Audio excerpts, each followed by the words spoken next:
বয়স কি আসলে বাড়ছে নাকি কমছে? সে যাই হোক, বয়স বাড়ুক বা যাই হোক, মনটা এখনও সেই ছোট্ট বাচ্চার মতো।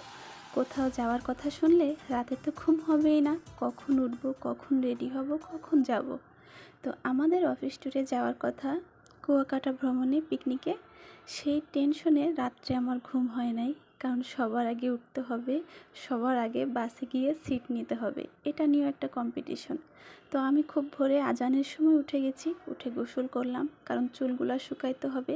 আর আমার চুলগুলো একটু কোকড়া, তাই একটু স্ট্রেট করতে হবে। আর ছেলেকে আমি ডাকি নাই, কারণ ও তো ছেলে মানুষ, ওর তো আর আমার মতো এত সাজগোজ করতে হবে না। উঠবে, রেডি হবে, ব্যাস হয়ে গেল। কিন্তু আমার লক্ষ্মী ছেলে উঠে গেছে, কারণ ওরও একটা ব্যস্ততা আছে, আনন্দের অনুভূতিটা ভীষণভাবে ওর মধ্যে কাজ করছে। তো সে উঠে তার কাজ করছে, আর আমি এদিকে রেডি হচ্ছি। এই তো আমি রেডি হতে হতে আমার বাচ্চা রেডি হয়ে গেছে। তো আমার সাজগোজ পুরা কমপ্লিট। উফ, তারপরে মনে পড়লো, আল্লাহ, আমি তো হাতের কিছুই পরি নাই। এরপর আবার হাতের সাজগোজ তো বাকিই পড়ে আছে। তো এই তো হাতটাকেও সুন্দর করে সাজিয়েছি। তারপরে এই যে আমরা মা ছেলে রেডি। হালকা একটু শীতের কাপড় নেওয়া লাগছে, যেহেতু খুব ভোরে বের হয়েছি, ঠান্ডাটাও পড়েছে মনে হচ্ছে। আমরা এখন বের হয়ে যাচ্ছি। এখন বাজে সকাল 7টা।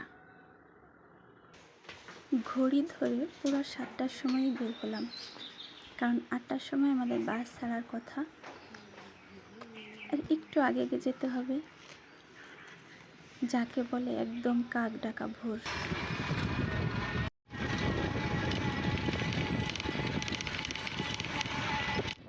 ভীষণ শীত লাগছে আমাদের, শীতে মনে হচ্ছে আমরা একদম জমে যাচ্ছি মা ছেলে। তারপরে আমার ছেলেকে আমি হালকা একটা শীতের কাপড় নিয়েছিলাম, যার কারণে ওর যেন ঠান্ডা না লাগে, এই ভয়টা ছিল আমার মধ্যে।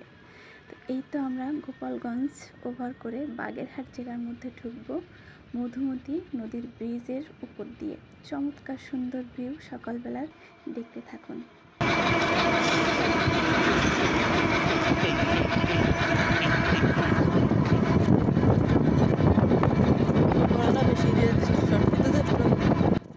মাশাল্লাহ, যাইতে যাইতে মধুমতি নদীর উপর দিয়ে সূর্য উদয় হওয়ার এত সুন্দর দৃশ্য, আর চারিপাশের সকালের যে ভিউটা, একদম মন ভরে গেল। আসলে এত ভোরে রওনা দেওয়ার মধ্যে একটা কম্পিটিশন ছিল, কারণ কথা ছিল যে আগে এসে পৌঁছাবে সে আগে এসে সিট পাবে। তো এই কম্পিটিশনে আমি মনে করেছিলাম আমি ফার্স্ট হব, কিন্তু না, এসে দেখি আমার আগেও আরও কয়েকজন এসেছে। স্যার আমাকে দেখে হাসছে যে আগে বসার লোকটা আমি সামলাইতে পারলাম না। তো চলে আসছি।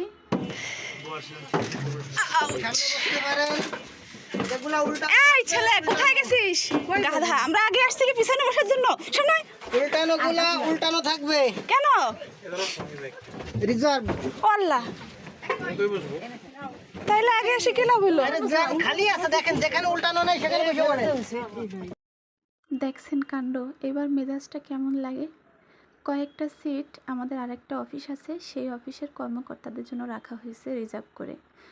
কিন্তু আমি তো এটা মানব না, কারণ আমি এত আগে আসছি সামনে বসবো বলে, যার কারণে আমি আমার সিটটা নিয়ে সামনেই বসে পড়লাম।